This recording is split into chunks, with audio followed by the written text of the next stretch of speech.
India की हुकूमत ने मसाजिद, मदारिस और दरगाहों जैसे मुसलमानों के मजहबी और खैराती असासों को कंट्रोल करने वाले वक्फ बोर्ड के कानून में तरमीम का ऐलान किया है। भारतीय जनता पार्टी बीजेपी की हुकूमत ने 1945 के वक्फ कानून में तरमीम का बल असम्बली में मुतारफ़ करवाया है, जिसकी मुसलमान और हिज़्ब इख्तिलाफ़ की जमातें मुखालिफत कर रहे हैं। हुकूमत की इन तरामीम को वक्फ के अमलाक को रेगुलेट करने की समत में एक बड़े फ़ैसले के तौर पर देखा जा रहा है। वक्फ बोर्ड के कवानीन में की गई तरामीम हुकूमत को इजाज़त देती हैं कि वो खुद ये तयन करे कि कोई जायदाद वक्फ की मुल्कियत कैसे बनेगी या रियासतों में कायम वक्फ बोर्ड की तश्कील कैसे होगी।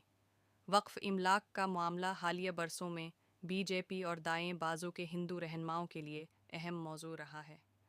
मौजूदा तरामीम के बारे में बात करते हुए बीजेपी रहनुमा प्रेम शुक्ला का कहना था कि वक्फ बोर्ड के पास 50 ममालिक के रकबे से ज़्यादा अराजी है, इसलिए उस लैंड जहाद को रोकने के लिए हुकूमत एक बल ला रही है जो वक्फ बोर्ड को शफ़ाफ बनाएगा। ताहम अपोजिशन जमातों ने इस इक़दाम की शदीद मुखालफत की है। पुराना वक्फ कानून किया था।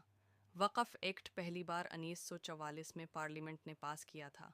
बाद में उसे मनसूख कर 1950 में एक नया वक़्फ़ एक्ट मंजूर किया गया था, जिसके तहत वक्फ बोर्ड को मज़ीद इख्तियारात दिए गए थे।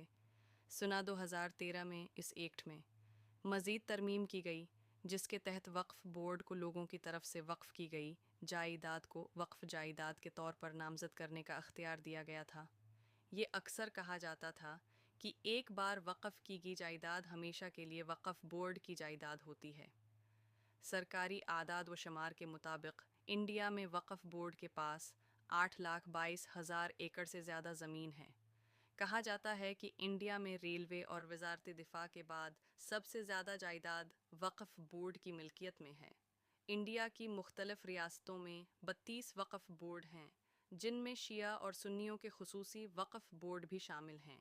लेकिन इतने वसीआ पैमाने पर जायदाद होने के बावजूद भी मबीना बदानवानी के वजह से वक्फ बोर्ड को महज 200 करोड़ रुपए की आमदनी ही होती है, जिस पर मुस्लिम तंजीमों ने पहले भी तनकीद की थी और शफाफियत का मुतालबा किया था।